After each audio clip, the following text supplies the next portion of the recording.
Welcome back, football fans, to the home leg of our chat with Macarthur Bulls defender Kealey Adamson. If you jumped on and listened to the warm-up already, you'll know what a great talker this guy is and what an absolute smashing episode that was. It only gets better from here. So please strap in, sit back, relax, and enjoy our chat with Kealey Adamson from the Macarthur Bulls.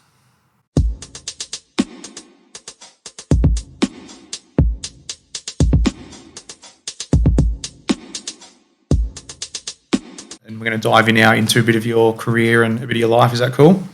Sounds perfect. Lovely. All right. So can you tell me your earliest memories of football? Earliest memory? The most vivid memory going back to that time was, that park football backflip, my dad scoring. I'd say that's my earliest memory of just watching football. So I don't know how old I would have been at the time. I don't even know if I'd started primary school yet. I think I was like young. And as soon as I saw that and watching that, it must have been Div 2 NSFA Premier League season, I just wanted to sign up for football. But I think my parents didn't really know too much about how the system worked here. So it was just when you start school, you start under sixes. So I know a lot of the boys I play with, it's like, we got in early we were 4 and we were playing with the under sixes. But for me, it was just, we'd kick footballs at my dad's game at halftime. We'd be the little kids that would run out on the park football and just kick the ball around a little bit, pretend to be goalkeepers, everything. And then just watching dad play. So I don't know if over 35's footy, if that's my first memory, then that explains a lot about how I play. And who was your junior club?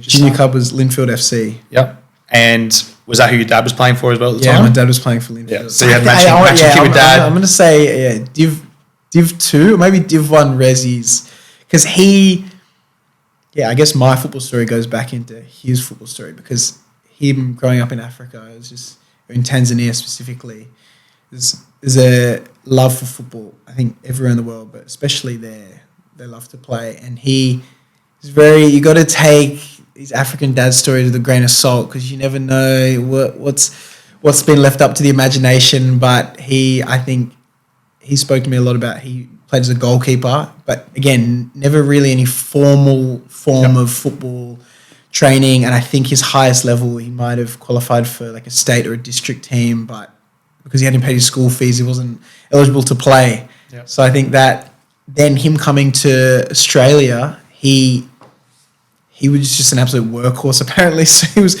he'd play striker and just run, press all day long. Not too much technique about him. He'd just be sprinting up and back. And I think that shaped a lot about how I play and a lot about how my brother plays. Sorry, you mentioned your family a fair bit. Do you want to tell me what's your siblings? So are you living at home? Yes. With mum and dad? Still living at home, mum and dad. Yeah. So, so in my family home, it's my dad, my mum, and my brother. So my brother Lewis. Older? Younger brother, 2 years younger. Yeah. Does he play? Yeah, he plays. He's currently at first grade at Northern Tigers, but I think he did his ACL a year and a half ago, 2 years ago, and it's just battling soft tissue injuries since. Yeah. But I'm just happy he's still kind of like in the system. I think he's still just happy to just be around it and just wants to get better. So you guys grew up playing backyard? Is that yeah, you know what I mean? Backyard. We were very, very lucky to kind of like grow up North Shore area. My grandpa, when he moved over from, he was a geologist, so he was kind of bouncing around, came to Australia, I think, from oil exploration, met, I don't know where he met my grandma. So that's going back now. But they actually, I think they bought the house in Linfield in the 60s, and my mum has gone to all the same schools, everything, still knows the area super well. So we were very lucky that when my mum met my dad on holidays over in Tanzania, when they came back home, there was kind of a house for them to temporarily live at while they looked for a place. And it's just one of those things where you never leave. So we were lucky to have a nice big front yard with a the goalposts right there. So we'll just again change who was goalkeeper, lots of shooting. It was just that was kind of where we just started because that was the big space we had to play there, and those NSFA games. Yeah, we'd be kicking the ball. Lovely. And how did you go from like that park football into the rep space? Like, what was your? Because I know you mentioned just before that parents didn't really know the process. So was it a matter of them finding out, or someone approached them, or how did you go from that? Make that step. They really didn't know about the process because I didn't trial in under sixes. I played with my preschool friends, so joined a friendship team, and I can't remember what I would have been like, but the conversation my dad had with another parent was like, because it was me and my best mate still now, this guy called Adam. We were playing because we were all this preschool group, and he just said, like, they're hogging the ball too much. Like, it's not fun for the other boys. Like, I think they should be graded.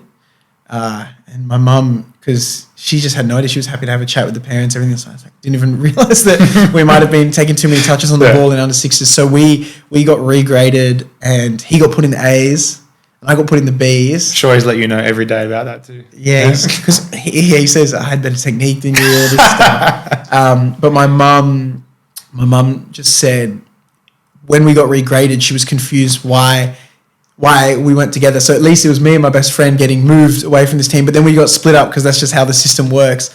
So she was just confused what was going on. And then the next year got into the A's through trialing and just enjoyed playing all through under sixes, under sevens, all the way through to under 11s at Linfield, just playing with the A's there. And then just a couple, I'm just thinking, we used to play down at Blackman Oval at Lane Cove, and we'd be playing this under sixes game. And my earliest memory of just any sort of tactic was, I think I realised early on that it was a mosh pit of everyone just kicking each other's shins in. And I realised that if I stood in front of my own goal, the ball would always like bounce out towards me. I did the same thing. And then I realised I could either step in and kick it as hard and shoot from halfway, or I could carry it around the outside. Run around the whole mosh pit. And I just remember figuring that out. I thought I was, I don't know. I thought I was Alex Ferguson. Yeah.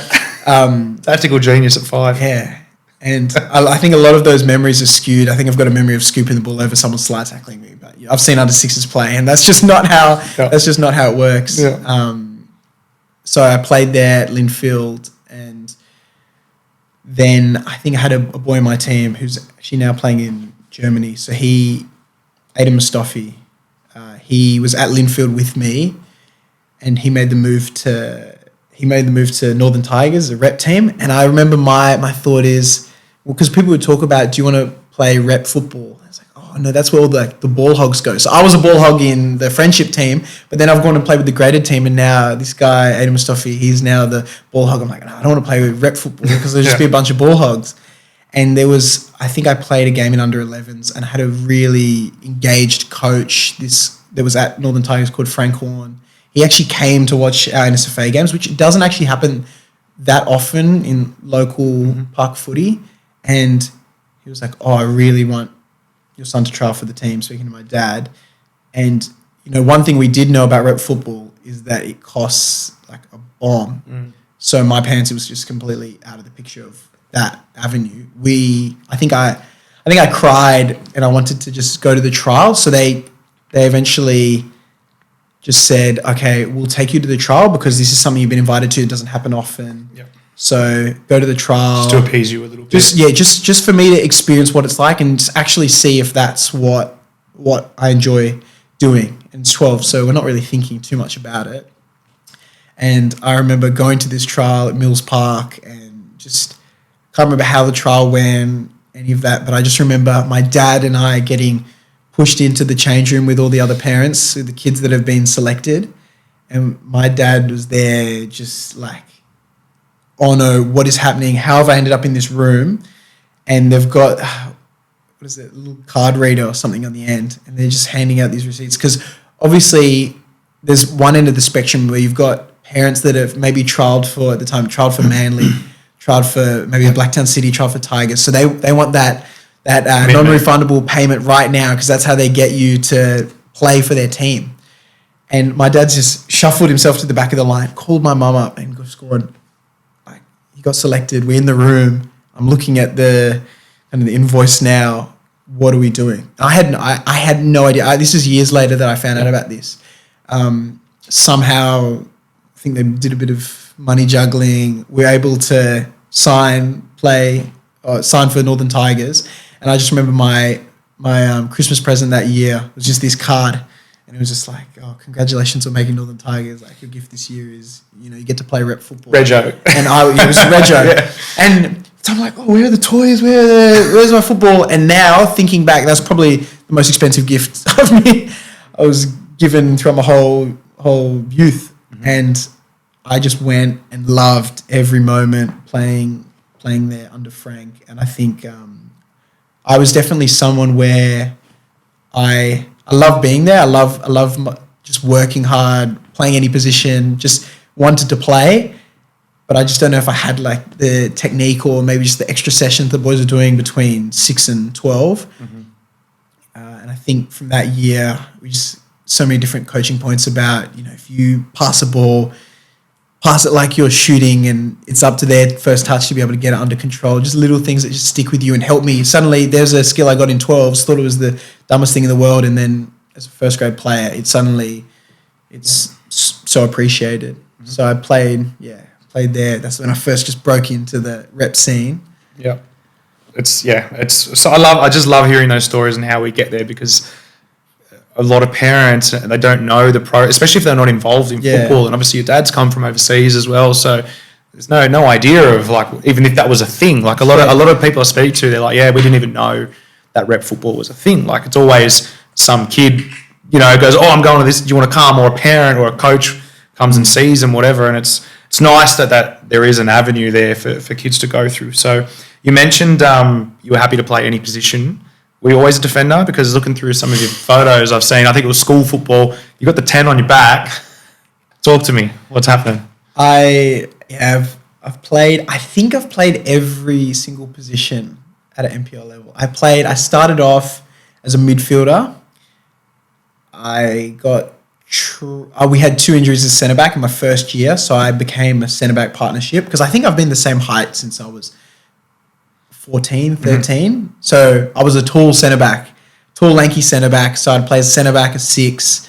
And those were kind of my positions that I'd play. I think as I got a little bit more used to the rep space, and as I think I got a little bit better because I wanted to improve, I got to try a little bit playing as an 8 and as a 10 and in my under 13s year. I remember I got trialled as a striker, missed a one-on-one chip, and I don't think I ever played striker again. And I was, if that had gone in, the story might be a bit different. And I think under 15s, I laced up the gloves to playing goalkeeper versus Rydalmere. Conceded 3, but that was just an absolute box ticked, because I think we had both keepers were out, and it was me, my centre back Harry Nichols, and we were just fighting each other. We both wanted to play goalkeeper. I was like, no, I have to play goalkeeper. I don't know why 14-year-old boys wanted to play goalkeeper so badly, but. Well, now you can say that you literally played every position, because I was going to say, did you play in goals? Yeah. But it was so boring. Yeah. It was bad because my centre back would get it, and you don't want to add too much information into his head. I'm coming to the ball because obviously I can pick it up and switch it, but he doesn't want to. He knows he should always have his goalkeeper there to be able to play to. He doesn't need me going, yeah, bounce. Here if you need me. Because it's. I just wanted touches on the football, and I thought, this is just the wrong position. He needs to hear that from the midfielders, the fullbacks. He doesn't need me in his ear telling him, yeah, let me hit a diag. And I think goal kicks, I was taking goal kicks, and I had a good long ball, a good ping. I was taking goal kicks, and I felt like I had like minus 15 stats just across the board. My technique, suddenly I wasn't kicking the same distance as I was if you just gave me it, just playing under pressure. So goalkeeper not for you, is that what we've decided? No. Oh, I think you've seen the parkour, so I think I do have a stretch save. There's a spring in ya. But any of that getting up close, copping it on the chin, I don't know how forehead, to do it. Yeah. I don't know. You feel like from distance, you're like, I'll back myself. Yeah, distance. Give me a free kick. Any snapshots from the 6-yard box, I'm covering up. If there's a red card, there's no subs to make, I'll put the gloves on. Fair enough. All right, I'll let Millie know. just in case if Kurto gets sent, you got no subs. I'm there. He's in. He's keen. So obviously Northern Tigers. How did you go from there to get into youth A-League setup? Yeah. So even that, I think, even that's a story because I was very much played Tigers throughout and didn't really have the story of going and doing under 14 state teams. We had state titles, yeah. So we'd play Met Far North and we'd always finish towards the bottom. And I think it was under 14s.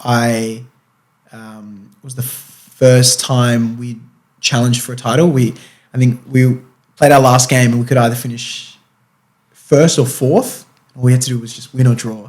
And I just remember we lost that game, finished fourth. But the thing that came out of it was I got invited to the Nationals trial, or the New South Wales trial.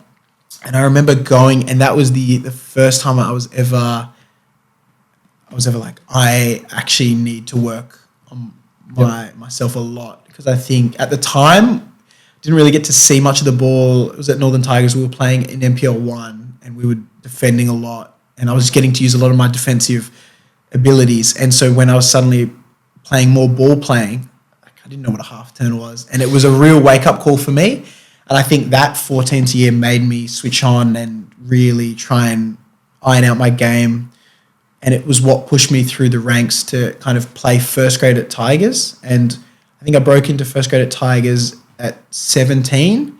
And the way I got the gig at Sydney was in that final year of school, 17 turning 18 in year 12, the technical director at Tigers, Jason Eager, Kelly Cross is like the youth TD at Sydney FC. He pretty much said, I've got like a young player playing first grade. He's just breaking through now. Would he be able to come and train with the senior team? And I got this opportunity. I think they sent me an email. It was like, here are 4 days. Come in, train. In first grade at Sydney? Or first grade MPL. Yes. The MPL team. So the youth set up. Yeah. And I saw this. I was like, this is unbelievable. This is the first time I've ever stepping into this space.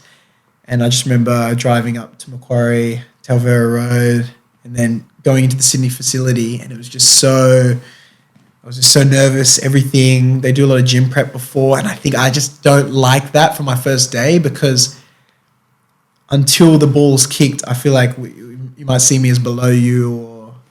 But when we start playing, then it's even again. So in the gym, not really talking to anyone. There's a couple of boys I've played against. They all hate me because when they play against Northern Tigers or come play me at NTRA at our home ground, it was always like I would just be ripping into them. Mm-hmm. So they're like, hey Kealey, you kicked me a couple of weeks ago. So, nice to probably talk to you. And so I trained a little bit with the 18s, 20s, and felt like I was doing well. And then I remember we merged together with the MPL with Jimmy Van Weeren's MPL team. And I just remember I had this one play which I'd just never done before. I think I picked the ball up, one of the MPL players, spun off them with the ball and then whipped it onto the crossbar. And then suddenly it was like all the nerves were gone. But I think for those 4 days, I trained better than I had ever trained in my entire life. Yep. And then off the back of that, it was very much, they were like, you can come here that first year after school as a 19-year-old and you could come and be part of our MPL squad. And that was just, it was awesome. I feel like you just keep getting thrown into the deep end, another level, and then you level up yourself. So does it ever make you think that, if I get a gig overseas or whatever, even if I'm out of my depth a little bit, I will adapt and I will get even better? Because that's what I'm seeing from the story of your path, man. So, because I know even myself, I've played with guys who excellent footballers in my whatever, step into first grade and really struggle because it's a different. You know what it's like that. Yeah. You said as soon as you did that move, hit the crossbar, whatever, everything went. For some people, that doesn't vanish. Yeah. And they struggle. So how do you think you'd go? This is not one of my pre-prepared questions. Just from listening to you talk, how do you think you would go? Dropped into a Premier League team, as a youngster, obviously. But how do you think you would go in that environment? Do you think it's something that could overrule you, or do you think you would manage it? And so I know it's hard not to big note yourself, but how do you think you would cope in an environment like that? This is definitely like I've reflected on how I've got to where I am a lot, and it's always been a case of sink or swim, which that's just football. But for me as well, I feel like I'm a good learner. I just remember, because you talk about getting thrown in the deep end, even Australia Cup. Like I'd had my release conversation 2 weeks before I had my first start with the first team. So that was, for me, that was sink or swim. And then that was a perfect example because that's a knockout competition and sink or swim every single game. But that's one thing. I haven't had the opportunity yet to play overseas or even trial overseas. I think if the opportunity hadn't come up at Bulls, that definitely would have been an avenue that I would mentally prepare myself to do. Like I was going to have to just pull the finger out and get stuck in, make myself super uncomfortable by being away from family, away from like my support network. I think I'm a quick learner, and I think I'm able to adjust what I can do. Like I understand my ability, so I know what I can give you to best contribute. So it's like almost not trying to do too much. It's if I'm aware of what I can do and I can quickly pick up on the level what works, what doesn't work, because I think it's so different every single tier. I think if I stepped into a space, I'd be able to contribute on a football pitch in some way, shape or form. I just love football. Like I just love football, and I think I read it well. And I think the biggest thing for me, in my experience, has just been that single swim, like step up. Okay, you've just picked the ball up for the first time in your first professional game and your touch is like bobbled away. Like, are you just going to lock in, grab that ball, put a Brexit challenge in to go win it back and move on with the rest of the game? Or are you going to like hide in your shell and just try and get through and just be happy with ticking that box? Like, are you going to seize the moment, or are you going to be able to make the most of it? And I think so far I've been able to make the most of it at every level. And now I'm starting to see the pathways of how I can contribute more to the Bulls, because I think I just have so much more to offer as well. Yeah. Well, I hope that continues for you, man. And I love to hear about it because, just from speaking to you today that I really picked up on, and, I'm sure you will keep going on leaps and bounds. So, I'm really pumped for you for that, mate. So, you just mentioned that before you made your debut with Sydney, you'd already had your release chat. So you knew you were leaving. Is that where we're? Yeah, I'd spoken with Jimmy, the head coach, and we were just speaking about avenues. Like, they're very good with just trying to just make sure like everyone knows their pathway. They don't want to see anyone just suddenly drop out of the game. Yep. So the conversation that I had, it was an interesting time. Like, there's definitely stages of an NPL season in a youth team where you've kind of got your first intake of maybe scholarships at the start of an A-League season, but for us, it's the middle of the season. So there's this overlap where, we say it's like you're in the bin. Like, if you're in the bin for that second half of the NPL season, you're just not going to see the pitch too much. And I definitely felt like I was kind of in the bin in that sense. I feel like the only reason I was able to still get opportunities is because like I still love being there, still love contributing. I felt like that at least the coaching staff recognized that I was still loving to be where I was and getting on well with the boys. It wasn't like I was dragging my feet, anything like that. I was still getting on with it. So even though there was maybe a pathway that they'd maybe picked out for me, I was still doing the right things to be prepared, even though I didn't see a pathway at Sydney FC at that time to play any first team football. And then it was just a case of a couple injuries. I think Buster was out for a little bit. Zach picked up a little injury as well. And then it was, now you had just been on the bench for the last 4 or 5 weeks of NPL season. Come start this round of 32 A-League game.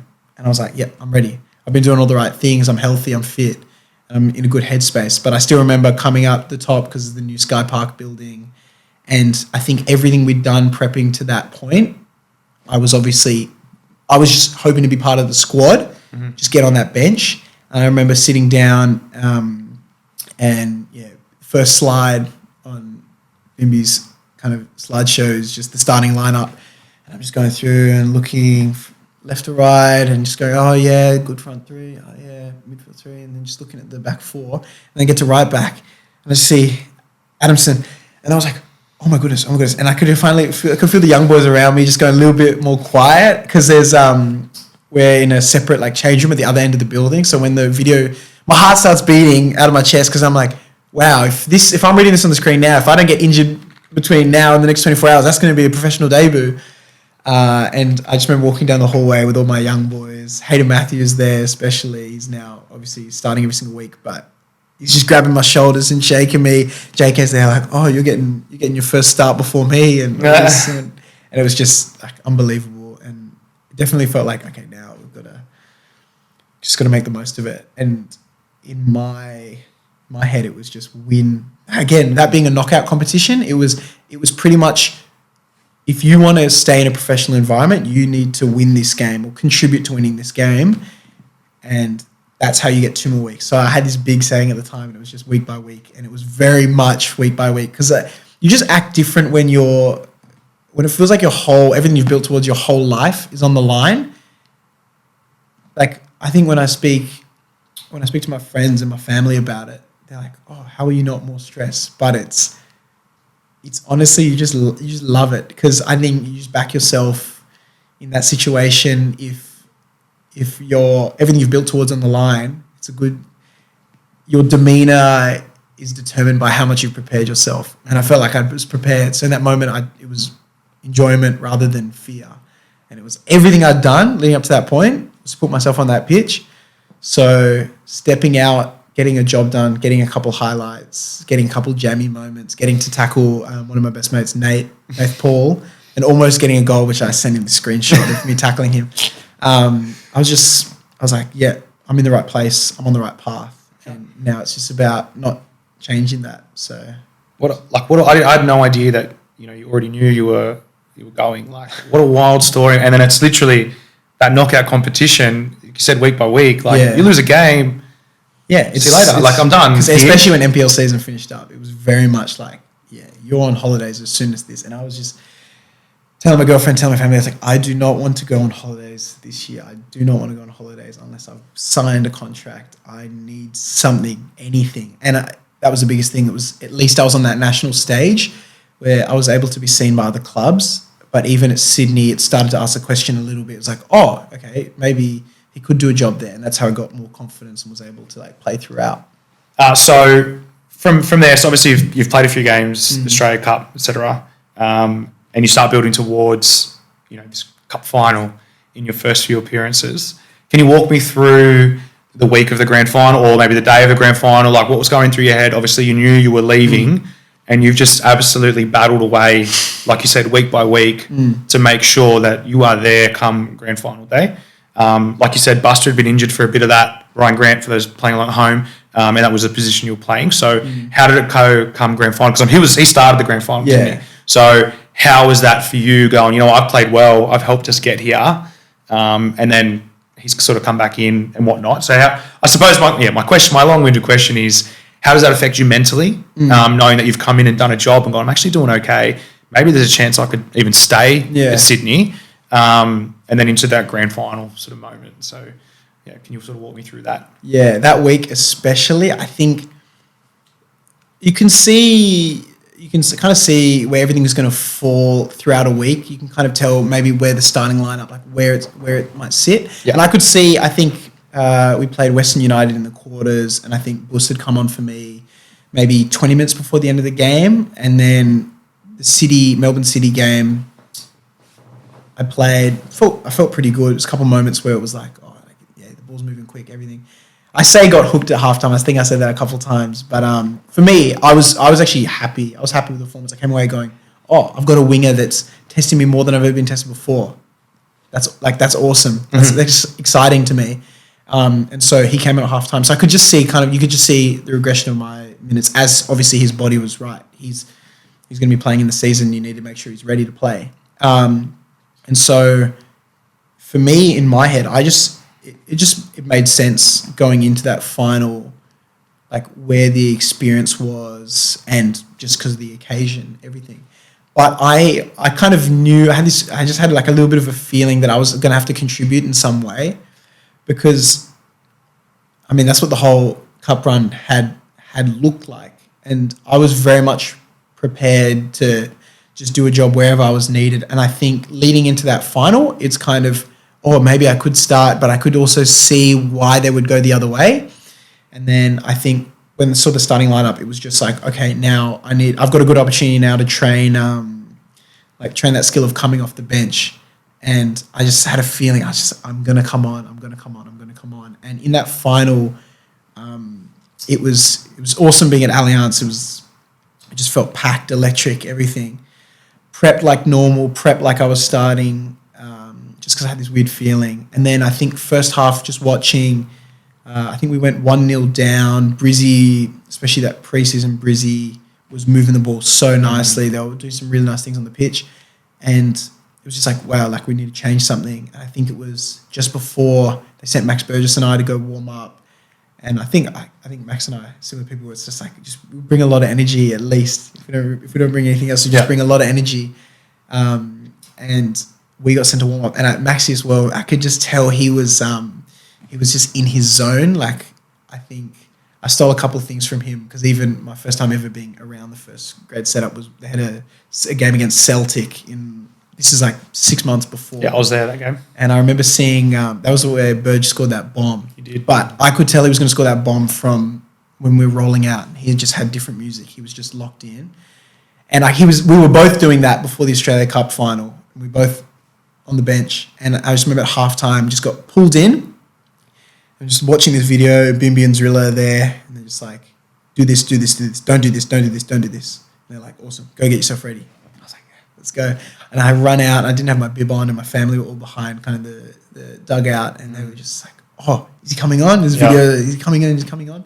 And I just remember straight away, like first minute of the second half, I think Cass and Bratsy were just like, come on, you've done this the whole cup, just like lock in, like let's see it out. And then I think the ball goes to Milosevic or Hingert, someone on that right-hand side, and I just absolute panel beater, went in, smacked him just to set the tone, and it was like, okay, now I've got a job to do. It's not do anything flashy. Go win the ball a little bit, give it to Robbie Mack, let him cook.